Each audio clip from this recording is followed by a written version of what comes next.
What's up, you guys? Alright, today is the 19th of January, Friday evening. We are southbound on 99, Highway 99 in Bakersfield, California.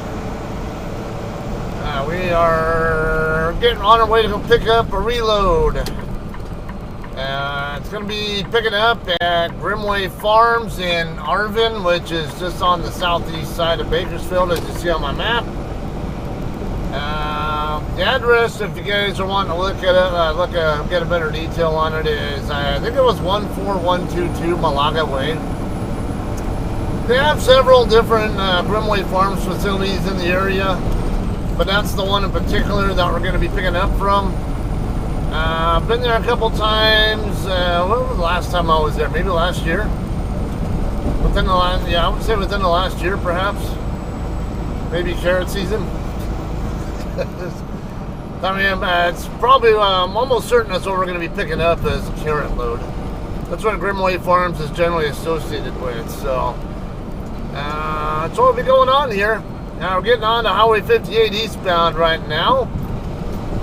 Get a chance here out of the curve. I'll get zoomed in a little bit for you. We're going to be taking 58 over to Wheat Patch Highway, and then we'll go south on Wheat Patch Highway until we get over to, I can't remember the name of that street over there, but the one, the line that you see there just on the north side of that red target on my map, that's the one we're going to end up going across. And I think Malaga Way is the north-south street that's right on the east side of their facility. And yeah, so the entrance will be right there on the right side as you're going south on Malaga. If I got the streets right, I don't know. Anyway, all right, we got a 1700 appointment time. It is 16:17 right now. I ended up shutting down in Tulare.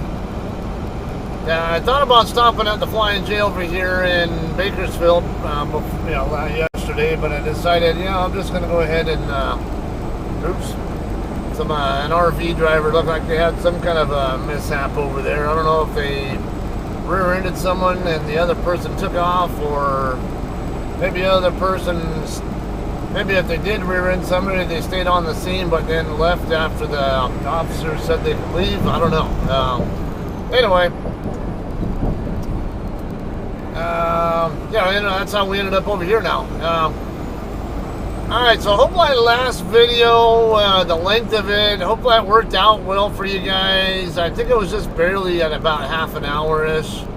I don't even remember the exact length of time, but I think it was right in that ballpark, which is what I sometimes try to go for, 30 to 45 minutes, and anywhere in that time frame is what I expect.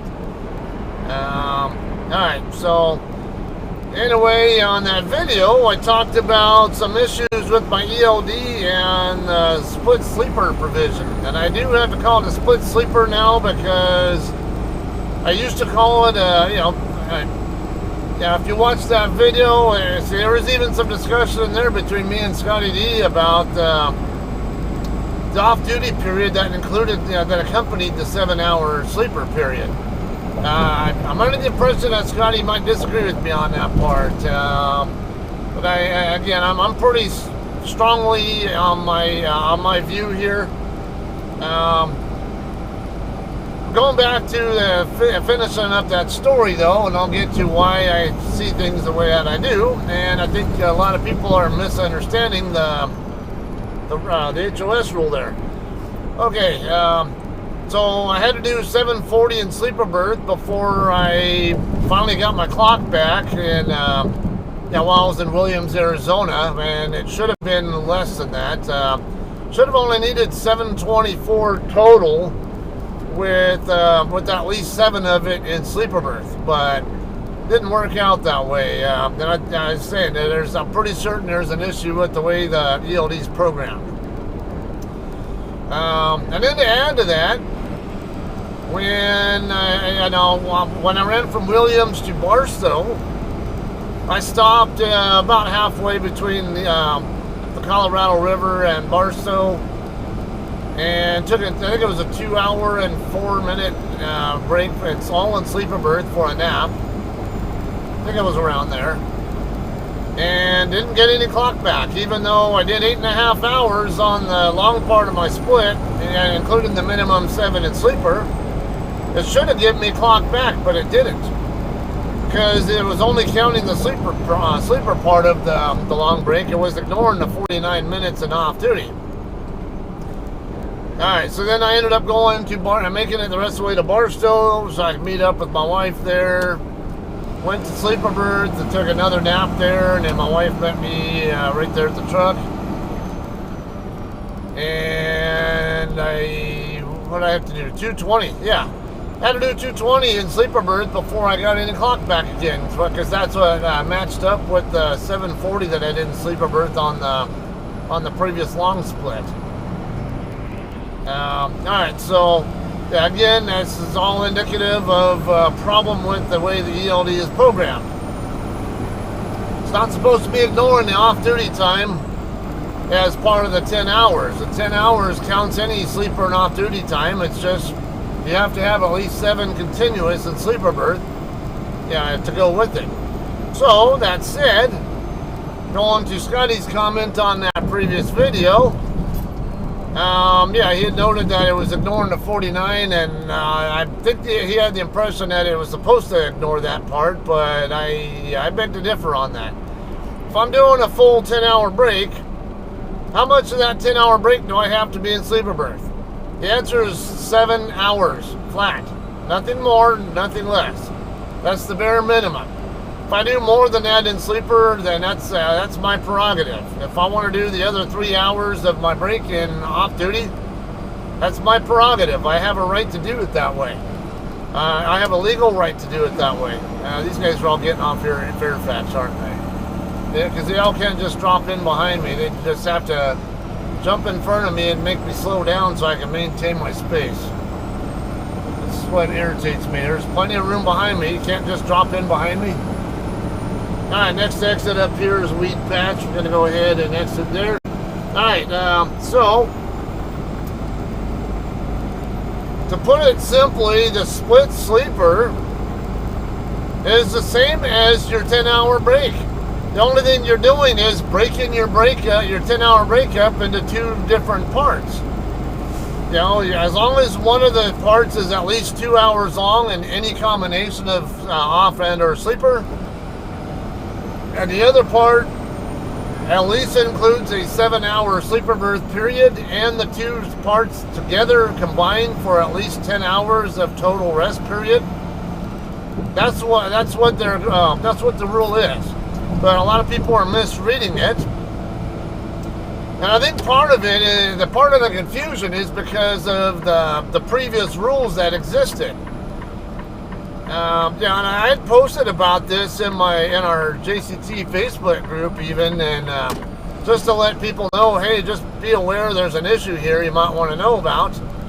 And I started getting like arguments from a few different people about how the ELD was doing everything right, and I needed to do, like, if I'm only going to do 7 in sleeper berth and not 8, then I have to be off duty for at least 3 hours. I'm like, yeah, on the short break. I'm like, no, that's not how it works. Like, maybe you should read up on the rules, because apparently your knowledge of the rules is the old rules, not the current ones. So I'm going to go into that, all right? So for those of you guys who did not have a CDL prior to 2019, I'll give you a little bit of a history on it. Now, there was another rule even before I got my CDL, but we'll just say between 2016, when I got my CDL, and 2019, there was the rule used to be you had to do an 8-2. That's the only way you could do it, and it did not stop your 14-hour clock. And it didn't matter as long as the short break was at least 2 hours and the long break was at least 8 hours in sleeper berth. You could have more than 8. You could have more than. It didn't have to all be in sleeper berth, as long If you did like 805, at least 8 of it had to be in sleeper berth. The other 5 could be off duty. That's how the rules work, and it's no different now. But, well, okay, there's some different. There's been some changes. It's been changed twice since that time. First time was in February 2019, if I remember right. February of 2019, I believe, is when they enacted it. They went over all the rule changing, the process in 2018, and they made it official in February 2019. And that rule was you can now do a 7-3 split or an 8-2 split. I was like, is that a horse or a donkey? That's a horse, so. The color of it almost made me think he was riding a donkey. Alright, anyway, yeah, so 2019, that's what the rules were. If you did, you could do a 7-hour sleeper period if you did at least a 3-hour off duty on the short break. And if you only did a 2-hour break on the short part, you had to do 8 hours in sleeper. However, in 2020, September of 2020 to be more specific, that rule changed. They, I think they started amending it, I think in March of 2020, and in September they made it official. At that point in time, they made it what it is today, which is the short break only has to be at least 2 hours in any combination of sleeper and or off duty. And the long break has to be at least 7 hours in sleeper berth. Anything beyond that is whatever you want to do, really. They didn't really explain it that way in the rules, but you know, it only says 7 hours in sleeper berth minimum and 2 hours on the short break, and the 2 breaks combined have to add up to at least 10 hours. Okay, so if you do 2.5 hours on the short break, you have to do at least 7.5 on the long break to meet your 10-hour requirement. But only a 7 of that really absolutely has to be in sleeper. But I was getting an argument from our logs people, and I finally got them to understand. Like, no, when I get parked, I'm going inside to take a piss. I'm not going to go using a piss bottle in my sleeper berth because some stupid interpretation saying that I have to be in the sleeper berth the entire time. If I did a full 10-hour break, I wouldn't have to be back there the entire time, would I? No, I don't. So, and that's just, alright. So that's how the rules, as I interpret them, work. It looks pretty clear, pretty obvious when you read the current HOS rules, but you know, it never fails though between that and personal conveyance rules. I always get people, oh, you can't do this or you have to do that or whatever, and they're going off of old rules. They don't go off of current rules. They don't know what the actual current rules say. They don't know that the rules changed. Oh, I was wondering why you had us 4 ways on. I thought there was some problem up ahead. Come on, go. Trying to hit my throttle and it wants to sit here and shift gears instead of increase the speed.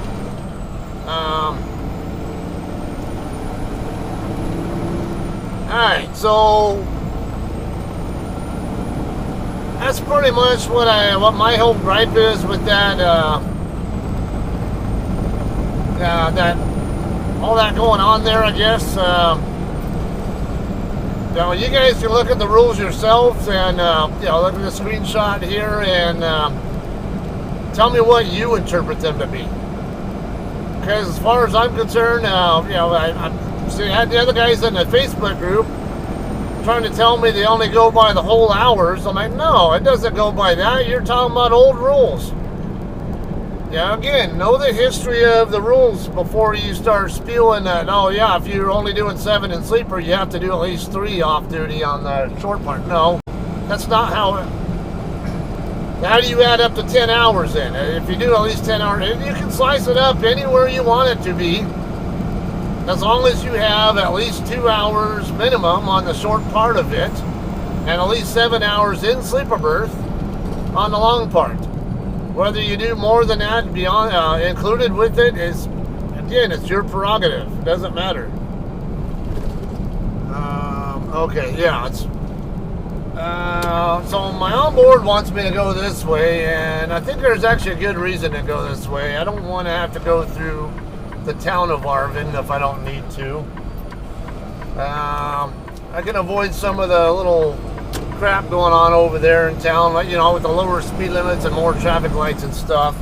So we're going to go ahead and go across this way. And it wants me to go down Edison Avenue, Edison Road. But Edison also intersects with Highway 58, by the way. Alright, I'm going to go ahead and probably accelerate this for you guys, alright? Help keep the video time down as well. Yeah, so we're going to turn on Edison, and then we'll work our way over to Malaga, basically. And we'll get checked in there.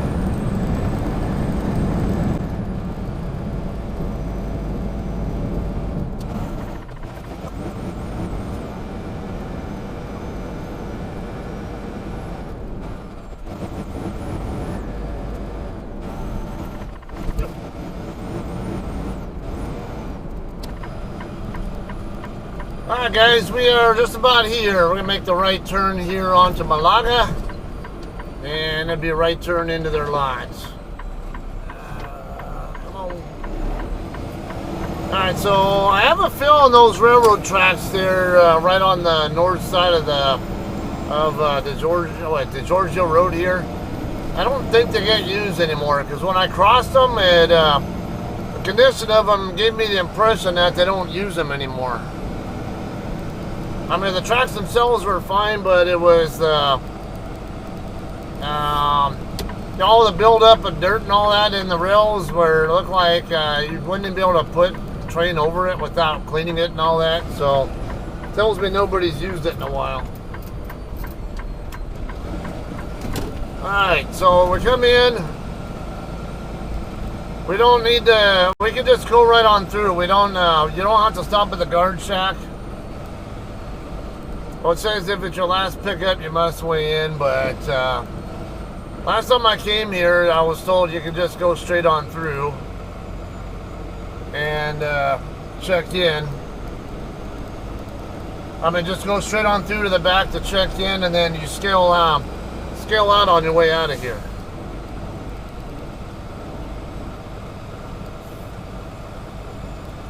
Okay, we're gonna make the right turn here. That guy stopped? Yeah, I think he did. I don't think he knows that you can just come right on through. All trucks must be 36 pre-cold. Yeah, and I'm already pre-cold to that, so.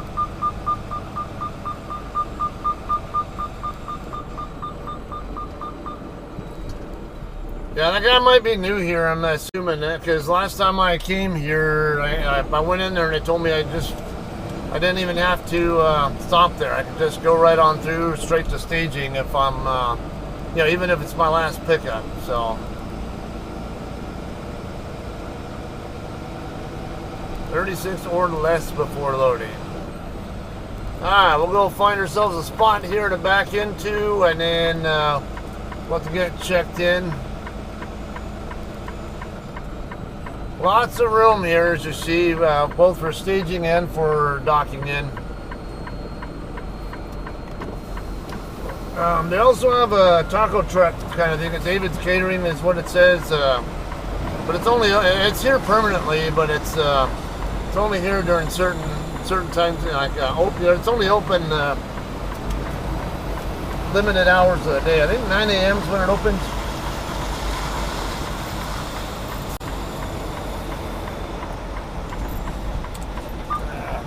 Pretty close there.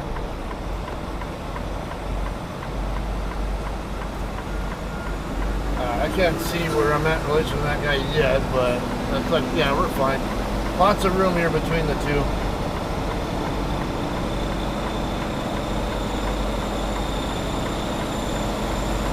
Alright, see, we're having other ELD issues here as well, because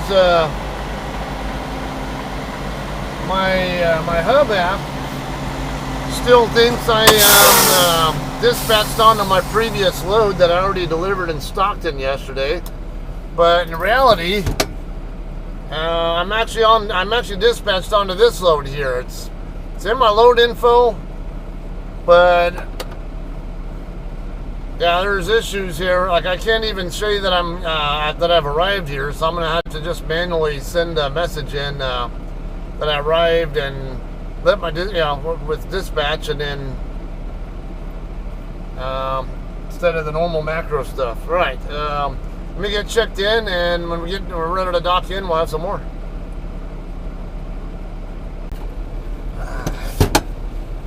Alright guys, we're finally getting a dock door assignment. B door 26. I gotta slide 10 them real quick. I was gonna open my doors too before I pulled out of the spot, but I'm too close to this guy. I can't get my right side door open. 26 is right in front of us.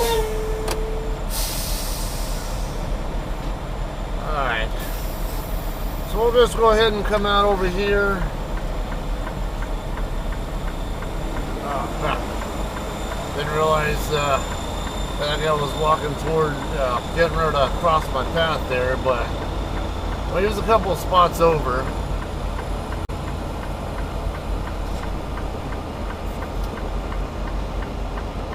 We'll just go ahead and line up with the door first, I guess. I gotta watch for this guy here. Actually, you know what? I don't know where. Oh no, yeah, he's good.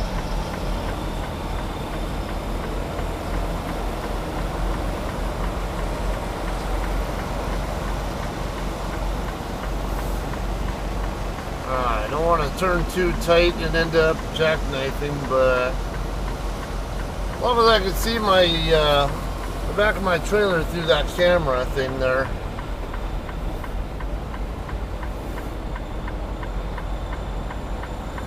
Alright, I'm gonna go ahead and get my doors open. Alright, look at who's that there? Is that the shag driver? Yeah, alright. Thought he was getting ready to cross my path, but no.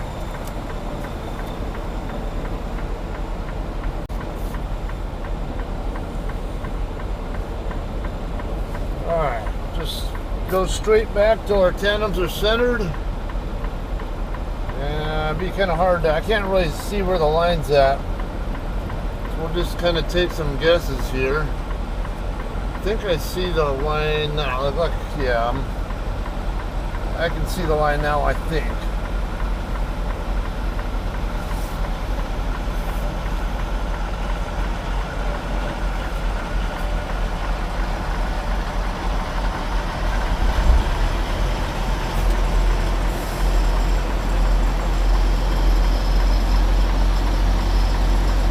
I'm off. Alright, so I'm not far off, it's just should be alright. Might be good there. Yeah. That looks good. It's really hard to see the lines though at this time of day.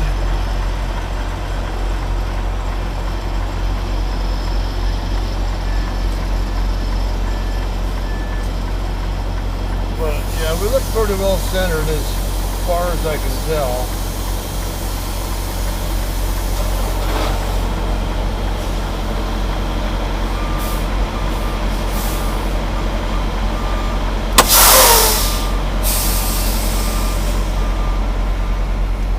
Alright, so we'll call this good, I guess. Usually pretty quick about loading. Usually no more than an hour in the dock door is what I experienced here before. Alright, so they do ask when you, because they'll call you up not too long after you check in. There's a QR code you gotta scan over there. There's an online form you can fill out. If you're still in the dark ages, you can also go over to the shipping office on the other side of that extension over there where all the forklifts are at, I guess, to check in there. But yeah, if you got a smartphone with a QR code reader, it'll bring up a website. You just fill out the online form and with all the info. You're also going to need your the ARB number off the reefer unit. and your trailer license plate as usual, tractor license plate as well. Produce shippers usually do that anyway. So, all right, finish it. We'll continue this when we're done here. All right, guys, we are ready to dock out of here. I'm gonna still slide my tandems and close my doors and all that kind of crap, and then I just ordered a couple of tacos from the taco truck. Okay. The guy walking around, I'm trying to walk across right now. Okay. Let me get somewhere over here out of the way.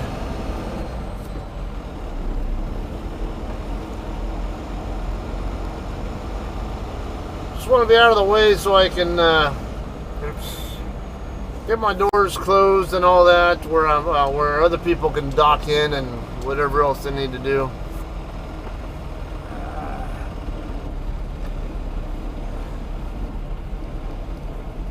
Alright.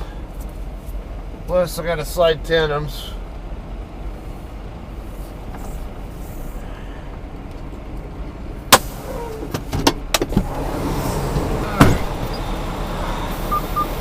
Alright guys, I'm going to go ahead and back it into a spot here so I can go get my tacos and probably eat them here before I leave.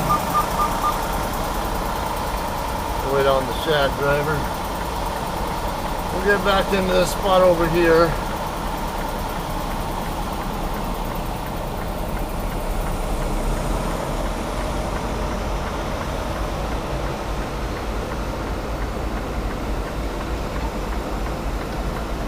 Be about right there. A little bit off. It's alright. I can work with it. Get moving that way a little bit quicker so stay away from that guy.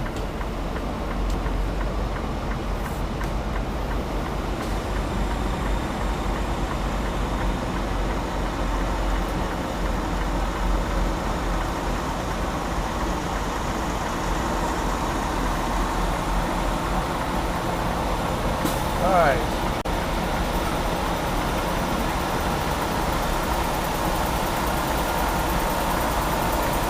Get back in a little more. We'll have some more here because I do have to skill out on the way out of here.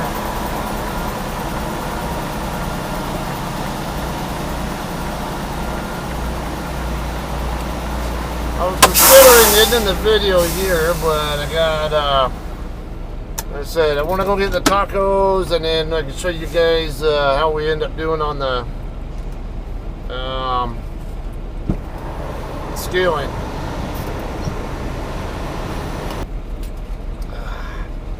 Alright guys, I don't know if you guys can see that. Definitely looks like authentic tacos with radishes, yes. And the limon.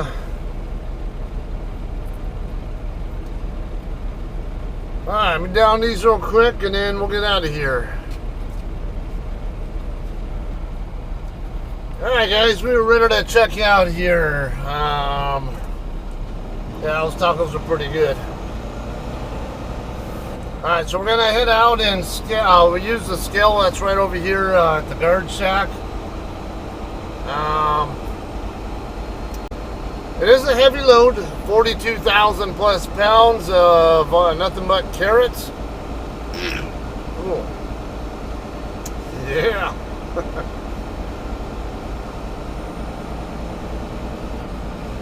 So it's going to be going to the Walmart Distribution Center in Pauls Valley, Oklahoma. You guys know I go there a lot. We actually do drop-on hooks there now, drop deliveries there, at least from Walmart and Colton. I don't know if I'm going to be doing the same with this load, or if those drop deliveries there are only for the, or if those drop deliveries are only for those cross docks out of Colton. So I guess I'll find out when I get over there if I'm going to be live unloading or dropping. So, what's this? Is this the? Yeah, I think this is the guy in this truck here.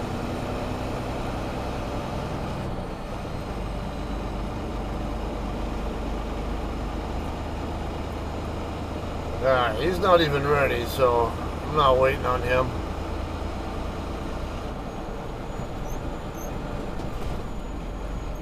Alright,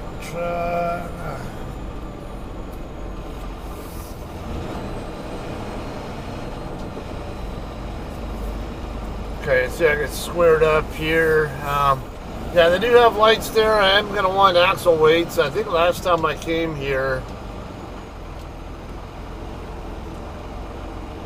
I thought they were only doing individual, I mean like the gross weight, but it turned out it was actually, I think I could have gotten all the axles.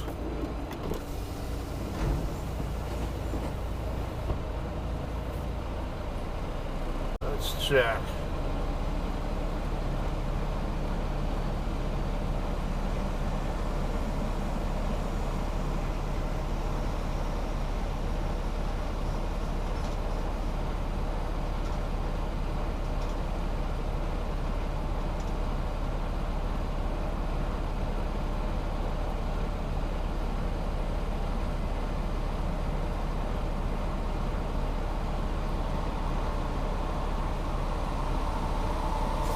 Alright, yeah. We got a green light here now, so they got our steer axle weight.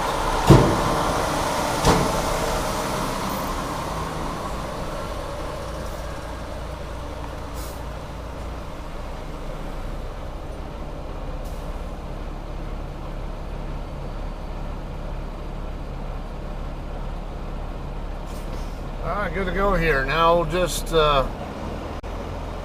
park it on all the way on the scale, and I'll go inside and get her scale info.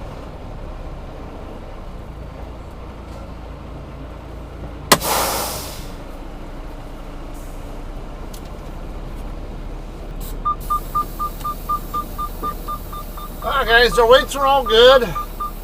11,760, 32,260, and 33,180. I'm going to get off the scale first before I put my seal on, which I got to double check is the right one. Yeah, it's the same number I saw on the bills. Get this on and my enforcer lock, and I'll be out of here.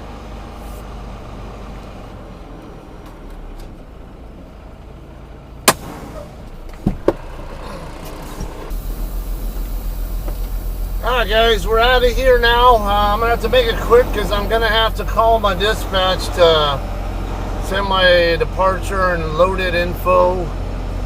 I can send departure through the regular messages, but the loaded info a little bit different there. Alright, looks like we're good. So get over to what we're going to do to get over to Paul's Valley. I'm going to go ahead and take come south over here toward Highway 223.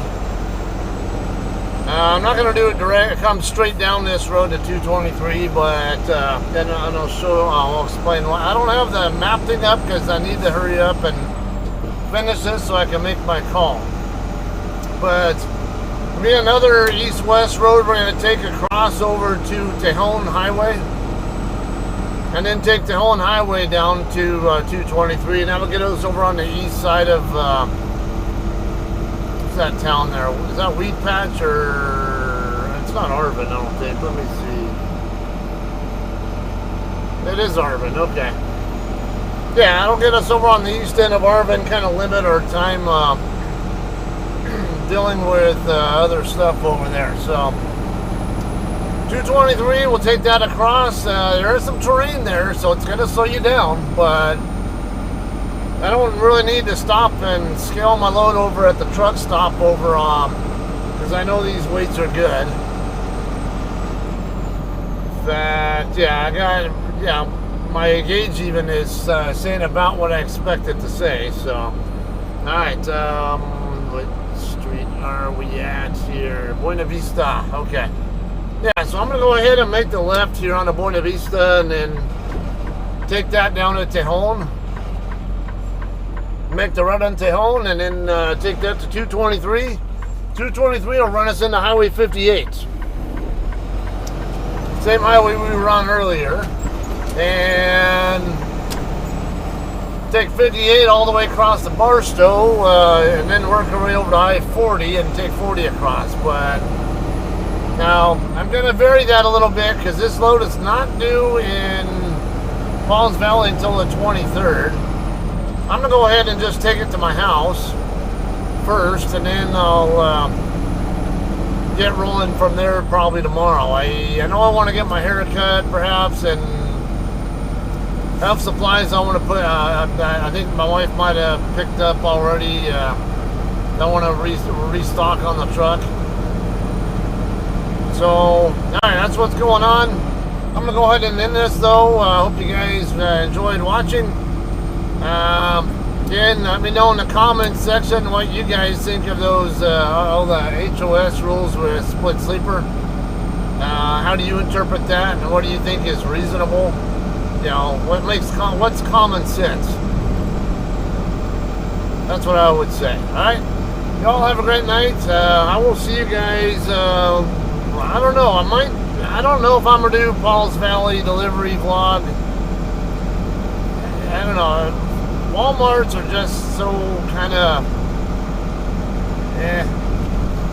you know, I mean, unless you're at Colton, they all seem like they're pretty much the same. So I'm more inclined to just go ahead and ixnay vlogging that, and then maybe whatever I do after that, I'll plan on vlogging that, okay? So, yeah, that's even if I even do make it to Pauls Valley, because I'm going to be running really far ahead of time on the load, and there's a possibility I could drop it in Oklahoma City or Swamp before I even get over there. So, alright, this is Comanche Drive. This road actually does intersect with Highway 58 also. But alright, y'all have a great night. I need to make my phone call. We'll see you guys somewhere in Oklahoma perhaps. I don't know. Alright, you have a great night. We'll see you.